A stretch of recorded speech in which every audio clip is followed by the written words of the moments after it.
우리 좌우 옆분과 인사 나눕니다. 밝은 미소를 지으면서 사랑합니다, 축복합니다 인사 나눕니다. 네. 오늘 본문에 나오는 말씀은 어떤 말씀이냐면 여러분이 말씀 묵상 책에 나오는 그 말씀의 한 부분으로 말씀 나눴던 부분을 은혜 받은 것을 함께 저와 여러분과 함께 말씀을 나누려고 합니다. 오늘 소개되는 그런 그 족속에 대해서 이야기를 하고 있는데 그 족속은 어떤 족속이냐면 레갑 족속이라는 거죠. 레갑 족속인데 하나님께서 그 레갑 족속에 대해서 극찬을 합니다. 극찬을 하는 이유가 뭔가라고 이렇게 보게 되면 여러분 나실이라는 말씀 들으셨죠? 나실인이라는 말을 들으셨을 거예요. 나실인이 뭐냐면 바로 구별하다, 또 헌신하다, 봉헌하다 그런 의미를 가지고 있어요. 다시 말한다 하나님의 특별한 목적으로 인해서 한 사람을 그 귀하게 쓰기 위해서 이 사람을 바로 금욕을 하게 만들어요. 다시 말한다면 포도주를 먹지 못하도록 하여 포도주를 먹지 않고 그리고 경건한 생활을 하게 만들어서 정말 특별하게 이 사람을 통해서 그 나라와 민족을 이끌어가는 지도자로 세우는 그런 역할들을 하나님은 종종 있었다라고 하는 거죠. 그 대표적으로 구약에는 두 사람을 꼽을 수 있어요. 그 사람이 누구냐면 삼손이라는 사람을 볼 수 있습니다. 삼손은 머리에 삭도를 대지 않고 포도주를 먹지 못하도록 했어요. 그 다음에 두 번째 소개되는 사람이 누구냐면 사무엘이라는 사람입니다. 어렸을 때부터 한나가 기도로 낳은 그 아들인데 그 아들을 어렸을 때 성전을 바쳐서 특별하게 구별하여 경건하게 살도록 하나님 나실인으로 하나님이 택하여 주셨어요. 그 다음에 신약에 와서는 누구를 생각할까요? 세례 요한이죠. 세례 요한도 역시 포도주를 먹지 못하도록 했고 경건함을 유지하도록 했는데, 그래서 이 삼손은 하나님 앞에 쓰임 받다가 나중에 버림받았다가 나중에는 이제 하나님 회개하고 하나님의 마지막 정말 멋진 희생을 통해서 하나님의 영광을 드러나는 일에 장식하고 하나님 앞에 부름받았고, 사무엘도 물론 마찬가지고요. 또 세례 요한도 하나님 앞에 시대적으로 큰 목적 속에서 하나님께서 크게 쓰여주셨다는 것을 우리가 보게 된다라고 하는 거죠. 그런데 여기서 주목해 볼 만한 것이 바로 레갑 족속인데, 이 레갑 족속은 그 민족이 어떤 민족이냐면 미디안족입니다. 미디안 족속이에요. 그러니까 미디안 족속이기 때문에 실질적으로 볼 때는 정통적으로 볼 때는 이스라엘 민족에 속해 있지 않는 이방 민족이죠.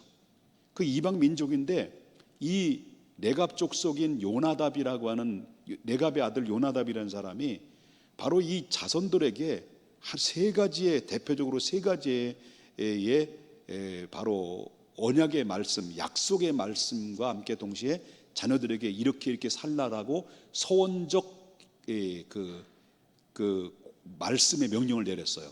그것이 첫 번째로 뭐냐면 역시 이스라엘의 나실인에게 행했던 것처럼 너희들도 앞으로 훗날에도 마찬가지지만 절대로 포도주에 입에 대지 마라. 오늘날 말한다고 한다면 뭘 대지 말라는 거예요? 술을 먹지 마라, 그런 얘기죠. 술을 먹지 마라. 그 다음에 두 번째로가 뭐냐면 너희는 한 집에서 머물지 말고 바로 일생 동안 돌아다니면서 양을 치는 목축을 하라. 다시 말 오늘날도 이제 보게 되면 성지순례를 한번 제가 한 20년 전에 갔다 왔는데요. 그 광야라고 하는 실질적으로 미디안이라는 광야, 소위 말한다면 이 애굽이라는 이 광야죠. 이스라엘 백성들이 40년 동안 광야를 머물렀던 그 지역을 쭉 이제 버스 타고 살펴봤는데 간간히 목격할 수 있는 민족들이 있었어요. 그 사람들이 누구냐면 베드 민족들이에요. 이 베드 민족들은 한 집에서 정착하지 않고 양들을 이끌고 이 집 이곳 저곳 다니면서 양들을 목축을 하고 그리고 또 저녁이 되면 장막을 쳐요. 이 장막을 쳐서 그 장막 안에서 기거하다가 어느 일정한 시간이 지나면 또 장막을 거두고 다른 지역으로 이렇게 이동을 합니다. 이 사람들이 누구냐면 베드 민족들입니다. 마찬가지로 이 사람들은 이 레갑 족속들의 후손들은 어디에 중심으로 활동을 했냐면 유다의 나라의 이스라엘 남쪽, 이 남쪽의 그 지역에 그 활동을 하면서 양을 치는 목축업을 하고 있었다라고 하는 것이고요.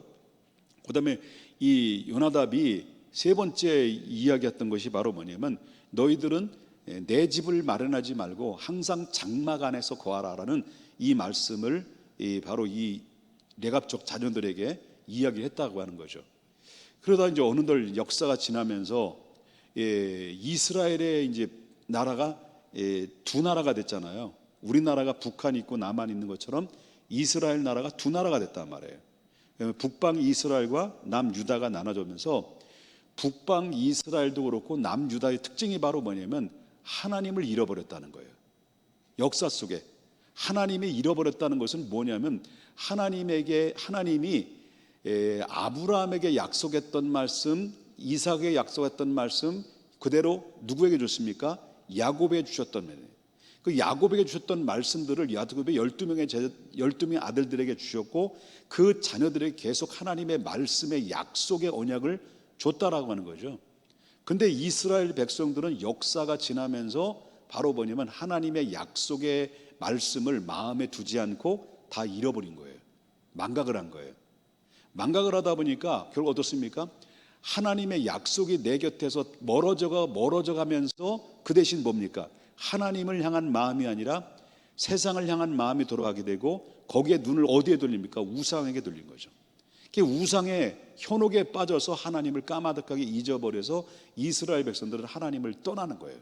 그래서 하나님이 참아서 그래서 이 선지자들을 계속 보내죠.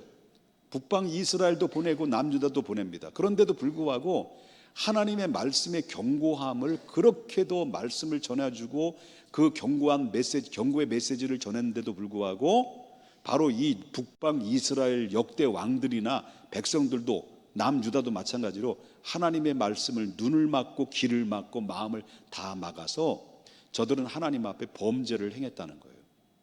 그러면서 하나님 오늘 본문에 나오는 말씀 그 전에 보게 되면 하나님이 에레미야에게 명령을 내리죠.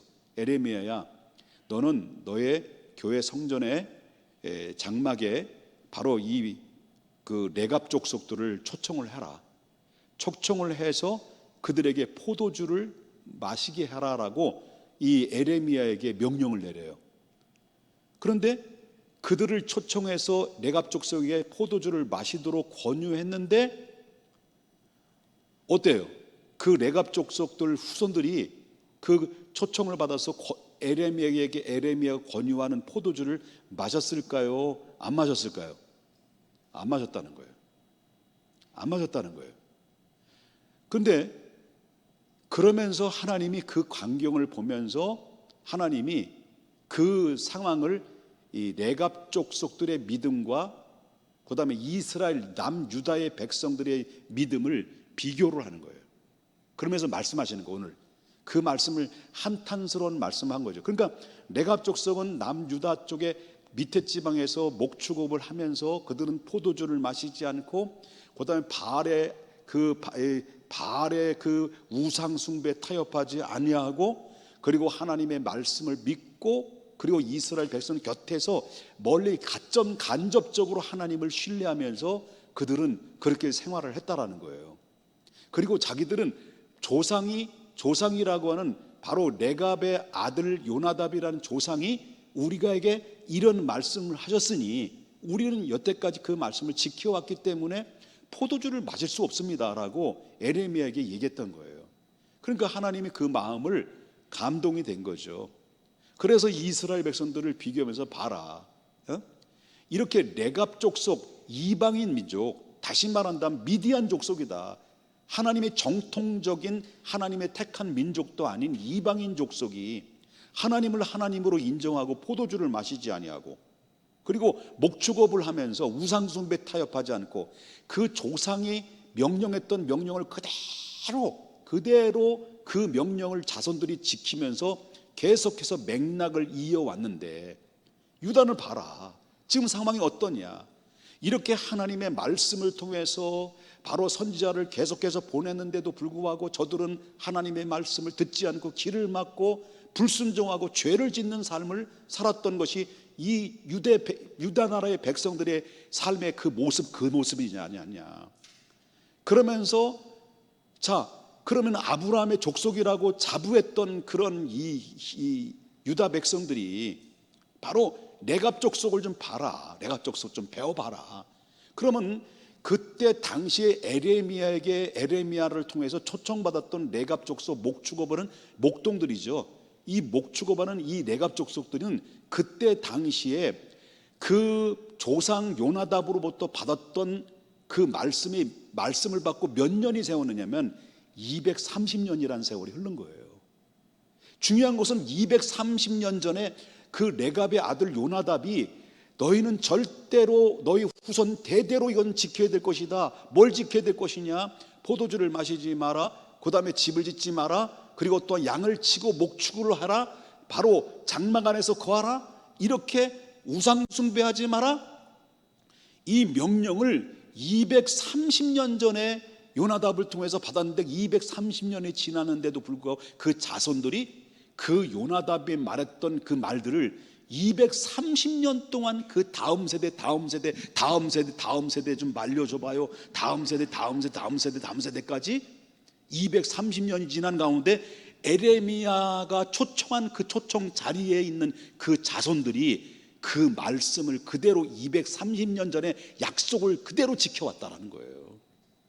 이게 그러니까 이 미디안 족속인데 이방인인데 이렇게 이런 모습들을 보면서 그래서 결국 뭡니까? 오늘 주신 말씀은 뭐냐? 이스라엘 백성들은 그렇게도 하나님의 택한 백성이고 하나님 믿는 부름받은 언약의 백성임에도 불구하고 하나님의 말을 듣지 아니하므로 이제는 너희는 결코 바로 하나님의 징계를 받아서 남유다는 멸망하게 될 것이고 바벨론에 의해서 침략에 의해서 너희들은 완전히 멸망받을 것이다. 그러나 누구는 어떻게 된다는 거죠? 바로 레갑의 족속들은 바로 대대로 영원히 그들은 바로 계속해서 하나님의 축복 속에 결국은 그들은 언약에 따라서 복을 받게 될 것이다. 결국 어떻습니까? 유다는 망했지만 누구는 보호받았어요? 바벨론에서 망했지만은 레갑 족속은 그 바벨론에게 다 초토화되는 가운데서도 불구하고 하나님이 레갑 족속을 보호해 줬다라고 하는 거예요. 이게 바로 뭐냐면 이 말씀을 통해서 우리는 뭘 생각해야 되고 뭘 우리가 한번 고민을 해봐야 되냐면요, 우린 이 시대를 살아가면서 시대를 앞서서 생각하고 시대를 앞서 판단하고 시대를 앞서서 준비하는 것은 이건 절대적으로 필요합니다. 이건 때를 늦으면 놓치면 우리는 모든 이 세대를 바로 뒤처진 가운데서 불이익을 당해야 되고 참 고생을 하며 살아가는 시대가 바로 오늘날의 시대예요. 제가 뭐 찾았어요? 뭘 찾았을까요? 이게 뭘까요? 이 워치라는 거예요. 워치. 누가 사줬을까요? 내가 샀어요. 그거 아니고 우리 딸내미들이 돈 모아서 샀어요. 이거를 배웠는데요, 이를 배우면서 느끼는 게 이거는 저는 유튜버를 통해서 다 이게 거의 마스터했어요. 쓰는 방법을 알아요. 왜냐하면 나이가 들었다고 해서 나이가 60이 된데도 바로 계속해서 뭡니까? 뒤처진 가운데서 목회로서도 뒤처진 가운데서 이 시대를 모르면 우리는 이 시대의 젊은 사람들의 어떤 생각을 가지고 있고 이 시대는 어떤 사고 안에서 사람들은 살아가고 있는지를 파악을 못하는 거예요. 그래서 나름대로 몸부림치고 젊어지려고 애쓰는 거죠. 이게 젊어지는 게 아니고요, 이 마음 젊어지려고 애를 쓰죠. 뭘 말하냐, 시대를 앞서가고 이 시대의 판단력이 좋아야 되고 앞으로 어떤 시대가 임할 것인가를 5년 이후에는 어떤 시대가 올 것이고 10년 이후에는 어떤 시대가 올 것인가라는 것을 여러분 준비하지 않으면 여러분 정말 속된 말로 개고생해요. 개고생합니다. 그런데 한 가지 기억하겠습니다. 시대는 디지털이에요. 시대는 디지털화 속에서 우리가 살고 있어요. 그러나 우리의 믿음은 아날로그여야 돼요. 우리의 믿음은 아날로그여야 돼요. 다시 말한다면 시대의 변화에 따라서 하나님의 말씀도 변질되어 가서는 안 된다는 거죠. 바로 뭐냐면 우리의 삶은 변화되어야 돼요. 변화되어야 되는데 우리의 신앙은 변질돼서는 안 된다는 거예요. 바로 뭐냐면 바로 레갑 족속들은 하나님의 말씀, 그리고 자기의 조상이 요나답이 선포된 그 말을 정말 진리의 말씀인 줄 알고 그대로 그냥 세상이 변화돼도 지금 뭐 하고 있는 거예요? 목축업을 하고 있는 거예요. 세상이 변화돼도 지금 뭐 하고 있는 거예요? 장막 안에서 그는 기구하면서 포도주를 대지 않고 바로 경건함을 유지하면서 그들은 자기의 나름대로 자기의 신앙을 지켜왔다라고 하는 것을 우리가 보게 된다는 거죠. 뭘 말하느냐? 코로나를 통해서 얼마나 많은 변화가 일어나냐. 노회를 했어요. 노회 끝난 지 지난주에 노회를 했어요. 많은 목사님들과 대화를 나눴어요. 대화를 나누면서 개척교회 목사님도 만나기도 했고, 또 이렇게 많은 또 교회가 성장된 교회 목사님도 대화도 나눠보고 그랬습니다. 또 이번에 휴가 기간을 통해서도 우리 이 목사님들 몇 분 만나가지고 얘기를 나눴더니요, 코로나라는 문제가 이 교회에 얼마나 엄청난 그 어려움을 주고 있는가라는 것을 다시 한번 느꼈는데요. 다시 말한다면 목사님한테 물어봤더니 예배를 어떻게 드리냐, 안 드린다는 거예요. 코로나 때문에 예배를 안 드린다. 주일날 예배를 딱 한 번만 드리고, 그 다음에 오후 시간이나 수요 예배나 구역 예배나 아니면 수예배나 금요 기도회나 새벽 예배도 다 없다는 거예요. 그럼 교인들은 얼마나 있냐 했더니 아무도 없다는 거예요. 사모님하고 가족 식구밖에 안 남았다는 거예요. 그 기가 막힐 노릇이에요. 자, 뭘 의미하느냐면요, 아무리 코로나라고 하는 문제가 이게 코로나가 우리의 신앙에, 코로나 문제 때문에 우리의 신앙까지 영향받을 수만 받는 상황이라고 한다면요, 그건 굉장히 잘못된 거예요. 아무리 코로나가 우리의 예배를 방해가 되고 환경이 우리의 신앙생활을 하는 데 있어서 상당히 장애가 된다 할지라도, 여러분, 우리가 하나님을 향한 믿음의 관계는요 절대 끊어질래야 끊어질 수 없는 관계인데, 그렇잖아요? 우린 변질돼서는 안 되는 거예요. 그렇기 때문에 바로 뭐냐면, 우리가 코로나를 통해서 예배를 못 드리는 환경일지라도, 아니면 어떤 방법을 통해서라도 하나님이 주신 지혜대로, 그러면 그럴수록 바로 우리처럼 나눠서 예배를 드리든지, 아니면 그러면 그럴수록 더 예배에 대해서, 예배는 생명이니까, 예배는 생명이잖아요. 이럴 때일수록 우리가 예배에 부수를 더 늘리든지, 하루에 4번 5번 예배를 드리든지, 그래서 하나님이 어떻게 해서라도 불구하고 우리는 하나님과 우리의 관계가 예배만큼은 우리가 예배라는 교제가 단절돼서는 안 된다라는 거예요.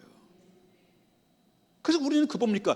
이 내갑 족속들은 수 없는 방해와 수 없는 어려운 환경에 부딪히면서도 불구하고, 여러분 어떻습니까? 술 먹고 싶은 게 있었잖아요. 얼마나 많이 그런 환경이 있어요. 예? 여러분, 저도 가끔마다 운동 막 열심히 막 땀을 흘리고 났을 때 옛날에 기억들이 자꾸 새록새록 나가지고요, 씨앗이 된 그냥 마시고 싶은 그렇다는 거예요. 얼마나 유혹을 많이 받겠냐는 거죠. 그럼에도 불구하고 이런 230년의 세월이 지나면서 그들은 그 자리를 굳게 지켰던 것은 어떤 의미입니까? 일관성이에요. 변질되지 않는 일관성. 여러분, 지금 상황은 너무 많은 변화가 일어나는데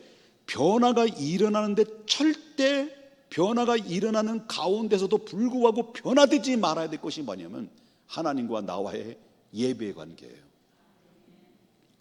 그래서 아직까지도 우리가 이런 환경 앞에서 우리가 숨을 죽이고 이제는 바로 뭐냐면 벌벌벌 떠는 그런 소극적인 태도에서 이제는 바로 그 어둠의 자리에서 바로 그 방문을 꽁꽁 잠궈 놓았던 예수님의 제자들에게 부활하신 주님이 찾아가서 문을 두들기고 그리고 들어가 가지고 너에게 평강이 있을지어다라고 예수님 말씀하셨던 것처럼 이 시대는 두려움과 공포에서 벗어나서 이제는 어깨를 펴고 하나님과 더욱더 밀접한 관계를 가지고 하나님 앞에 나아가는 변질되지 않은 변화의 믿음으로 우리는 굳게 지켜야 될 시대가 바로 오늘날의 시대다.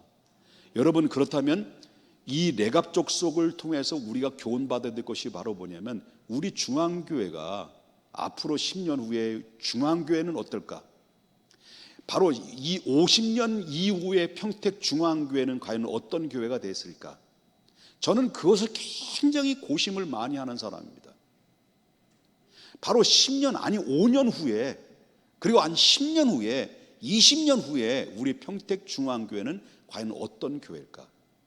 저는 바라옵건대 레갑 족속들이 230년 동안 변질되지 않고 그대로 신앙의 유전을, 신앙의 믿음을 그대로 그 조상들이 내려줬던 그 메시지 말씀을 마음에 항상 품고 230년 동안 지켜왔던 것처럼 우리 중앙교회도 이렇게 다음 세대들이 우리가 하나님의 말씀을 마음에 두고 끝까지 어떤 상황이 우리를 가로막는다 할지라도 하나님과 우리의 관계가 막힘없이 계속해서 다음 세대까지 230년이 지난 그 후에까지도 계속 우리 평택 중앙교회가 하나님의 기뻐하시는, 하나님 연락받으시는 예배한 교회, 그리고 예배 삶의 열매가 나타나는 교회, 그리고 항상 축복이 넘치는 교회, 기쁨이 넘치는 교회,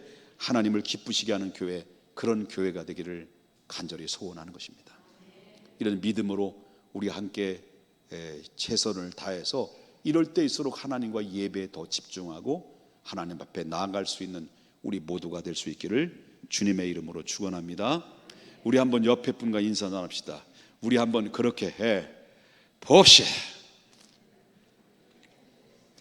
기도합니다. 거룩하신 하나님 아버지,